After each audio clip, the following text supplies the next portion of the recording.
N5 காஞ்சிகளின் அர்த்தத்தை எளிதாக நினைவில் வைத்துக்கொள்ள சில கதைகள் இதோ. 1.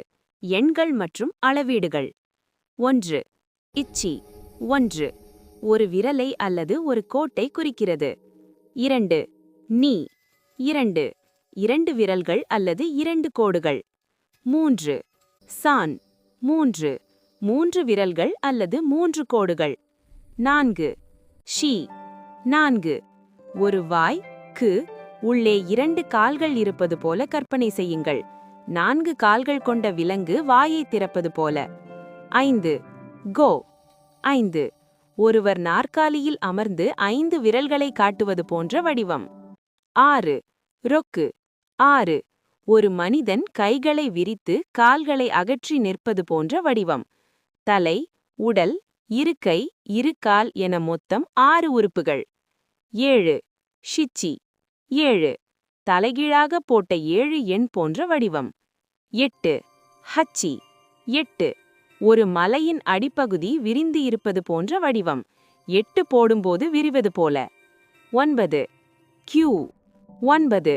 ஒருவர் வயிற்றில் பலமாக அடிபட்டு சுருண்டு கிடப்பது போன்ற வடிவம். 9 வடிவம் சுருண்டு இருப்பதை குறிக்கும். 10. ஜியூ 10. ஒரு பிளஸ் குறி. இது முழுமையை குறிக்கும் 10ஐ காட்டுகிறது. 11. ஹியாக்கு 100.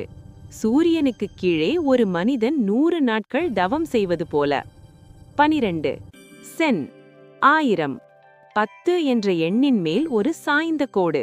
10 முறை 100 சேர்ந்தால் 1000. 13. மான் 10,000. ஒருவர் கையில் கொடியுடன் ஆடுவது போன்ற வடிவம். எனக்கு 10,000 ரூபாய் பரிசு கிடைத்துவிட்டது என்று ஆடுவது போல.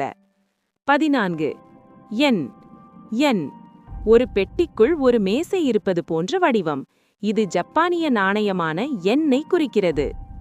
15. ஹான் ஹாஃப். ஒரு பொருளை நடுவில் செங்குத்தாக வெட்டி 2 சரிபாதியாக ஹாஃப் பிரிப்பது போன்ற வடிவம். செக்ஷன் 2. நேரம் மற்றும் கேலண்டர். 16. நிச்சி சன். ஒரு ஜன்னல் வழியாக சூரியன் தெரிவது போன்ற வடிவம். 17. Getz Moon. மேகங்களுக்கு இடையே தெரியும் பிறை நிலா. 18. கா ஃபயர். ஒரு மனிதன் தன்மேல் நெருப்பு பட்டதால் கைகளை தூக்கி கத்துவது போன்ற வடிவம். 19. Miss water. ஒரு நீரூற்றிலிருந்து தண்ணீர் தெறிப்பது போன்ற வடிவம். 20. மொக்கு ட்ரீ. ஒரு மரம் அதன் தண்டு, கிளைகள் மற்றும் வேர்களுடன் இருப்பது போன்ற வடிவம். 21. கின் கோல்ட். ஒரு கூரைக்கு கீழே மலையில் 2 தங்க கட்டிகள் புள்ளிகள் புதைந்திருப்பது போல. 22. சுச்சி எர்த். தரையிலிருந்து ஒரு செடி முளைத்து வருவது போன்ற வடிவம். 23. நென் இயர். ஒரு விவசாயி அறுவடை செய்த பாரத்தை சுமந்து வருவது போல. ஒரு அறுவடை முடிய 1 வருடமாகும். 24. தொக்கி டைம். சூரியன் மற்றும் கோவில். பழங்காலத்தில் கோவில்களில் சூரியனை வைத்துத்தான் நேரத்தை கணக்கிட்டனர். 25. ஐதா இன்டர்வல். 2 பெரிய கதவுகளுக்கு இடையில் சூரியன் தெரிவது போன்ற வடிவம். இது 2க்கும் இடைப்பட்ட நேரத்தை குறிக்கும். அரிகாதோ கோசைமாஸ்.